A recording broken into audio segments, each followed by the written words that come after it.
What's up, good people? It's me, your homegirl, ladoshaw, Wright, aka Killas. Welcome to my YouTube channel. I see right now that you are one of the lucky winners to see my video first before I release it to everybody about the 5 common mistakes that we see in hair care on social media. So congratulations to the winners.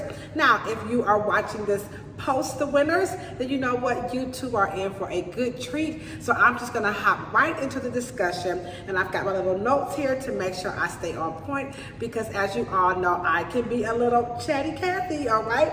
So again, this video is all about 5 common hair mistakes that you guys can see on social media, but perhaps you've overlooked them just a little in your quest to get to the answer, to get some solutions, and to also get some ideas, all right? So y'all want a little drum roll, please? All right, starting, I want to work my way from 5 to number 1. So 5 is going to be the least, and then number 1 is going to be the most, all right? So let's start off with number 5. So the most common mistake that I see on social media when it comes to hair is going to boil down to science. You know what? In the beauty industry, there is a lot of science, a lot of chemistry that allows us to do all types of creative things, from color your hair to, balancing out the color on your makeup, to polishing your fingernails, to, putting makeup, lipstick on your lips. So there's so much science that goes into the products that we use on your hair. And a lot of times when you're watching videos on social media, you rarely get the science of what they're using on your hair, skin, or nails. So make sure that when you're watching those videos, look for the science of what they're using on your hair and why they're using it. And maybe if they could just lend a little bit, give a little bit more information about the science behind those ingredients versus, superficial things like oils and things of that nature. You know what I'm saying? So look for number 2. You're gonna love this one. It's going to be the method to the madness. Now remember, when you guys are watching us here on social media, you are looking for what? Solutions. So solutions comes with a really good methodology. You're looking for a what do you want to call us? An influencer or a social media person or a professional, whatever you want to call us. You want to look for that method. Are they teaching you all the intricacies of the goal of their actual video, or are they just fluffing and pumping stuff up and you just can't seem to figure it out? All right. Also look for like bullet points inside the video. You could also read the actual description. The description should be succinct and to the point. A lot of times I'll get requests to be very detail oriented in my description, but it's up to you. I find that on social media, people don't have a long attention span, so I just hop right to it because y'all ain't got all day to be listening to us just chatty Cathy here, all right? So look for the actual method. Is there a method to the madness? Does it match the problem that you're watching, or is it just, just some random, person that just posted some stuff and you just can't make any sense out of it, all right? Number 3, this one is really, really important. And this one is going to be repeat images. Now, let's take, for example, on Instagram, you'll see the chop mob. Everybody comes into the hair salon and they're very, very interested in getting those foxy haircuts, like these undercuts. They're looking at all these bold, bright colors, and they want to, I want this. What I encourage them to do when they're looking at those images, look and see if you see that image pop up again. Now, when it comes to celebrity stylists, you may not see the same model twice because they are often doing what we call model calls. So those are definitely going to be your random images. However, if they are working stiffs like me behind the chair, when you are looking on their social media, look and see if you will see that repeat customer come back. If not, that's a huge red flag, because in our industry, we identify the 3 R's that makes us successful. And those are retention, retail, and referrals. So we want to see those three things pop up inside their feed. If not, you might just want to be like, I don't know, is she just doing people randomly? Is she really in business, or is she just in love? You know, so see what's going on as you look inside those feeds, all right?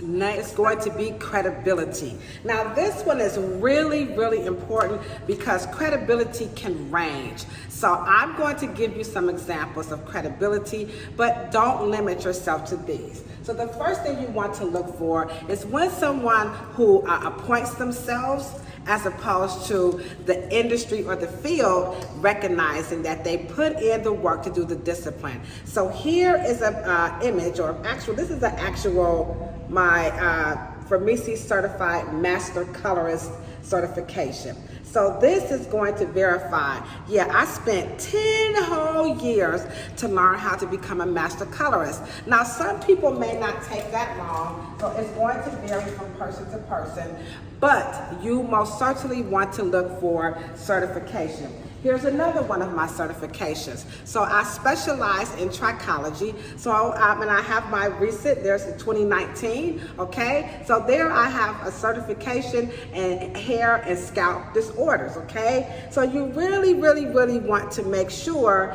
that the person is actually certified from the company with the signature. You don't want people, because you know you can go on Google and make these documents up yourself. So you definitely want to look for credibility. Now, if they're not, going to classes, another way to look for credibility would be in cross promotions. So for example, it's no big secret that I am the resident Rev Air expert. So we see things like the Wright comb. So companies have a very unique way of validating and giving us a lot of credibility so that when you watch us on social media, you can trust that the information we're giving y'all is the bomb.com. You know what I'm saying? So look for that credibility. It may not be in the form of education, though that should be priority one for any licensed professional. Watch out for the autodidacts. I'm not saying we can't go out and do more research to further and advance our knowledge, but you need to be inside the discipline of those leaders and scholars who are paving the way and raising the bar on the standards of our accountability and how we educate and how we instruct, and of course how we actually service you. So again, you can look for brand representation. They're also called brand ambassadors, all right?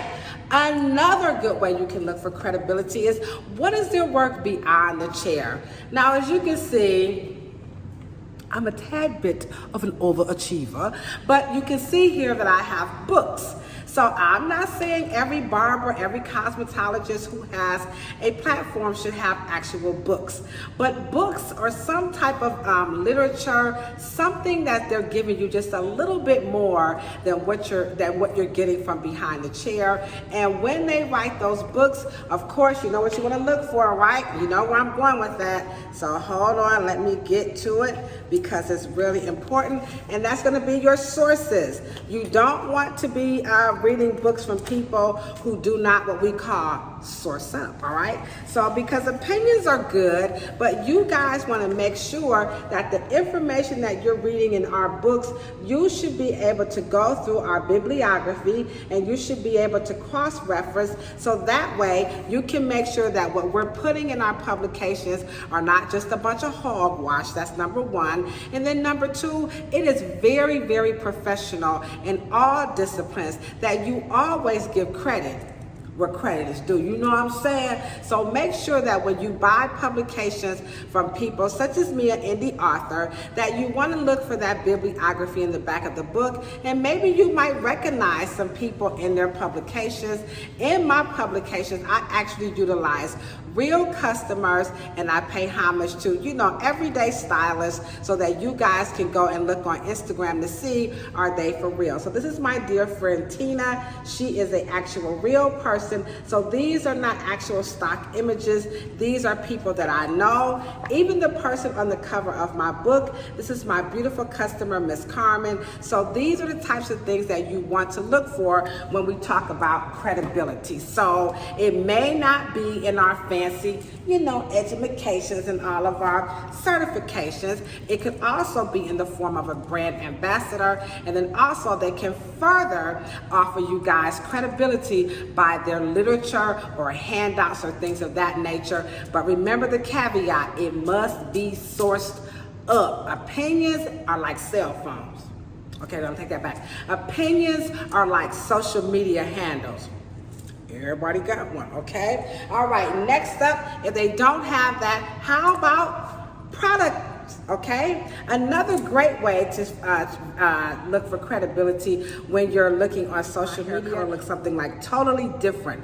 Well, be careful when it comes to watching the videos on social media, because that's one of the biggest mistakes that a lot of people make when they're posting, is that they'll put filters, and when the customer comes to the hair salon and requests the color, we as master colorists or licensed colorists, we're gonna have to tell the customer that what you're looking at is a filter, and how it's gonna look in real life may vary. And that's really, really important, because a lot of people don't realize that these are filters, and sometimes they're even weaves. So this is my real hair, okay? Now, I'm not knocking weaves, I'm not knocking filters, I'm just saying that's a big mistake that they don't identify that, because you, the consumer, may really believe that what you see on these videos are very real, all right?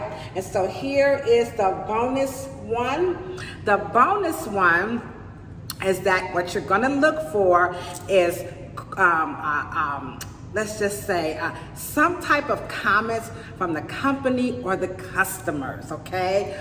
When you look at these videos and these images on all the social media platforms, make sure you scroll down into the comments and see, are other professionals liking, are their customers liking, or are the companies themselves making some type of a comment or hitting the like button that's gonna give you guys, okay, that's a thumbs up. This video might just have the information that I'm looking for, all right? Okay, guys, I gotta get back to work. You know what I say when I'm signing out, right? A whole lot of peace, a whole lot of love, and a whole lot of hair. And if you ain't got no hair, don't want no hair, can't grow no hair, hell, you plan on cutting off for 2022, I say don't worry about it. Just rub your beautiful bald head, because bald heads are beautiful too.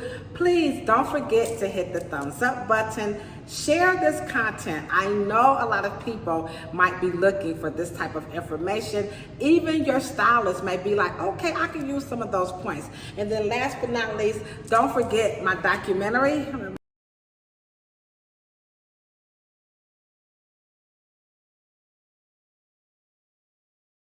There it is right there. The narrative is going to be coming out in November of 2022. And the narrative is all about the miseducation and the misrepresentation of Afro hair. All right, guys, thank you so much for watching. Cheryl Morrow and I, we appreciate your support.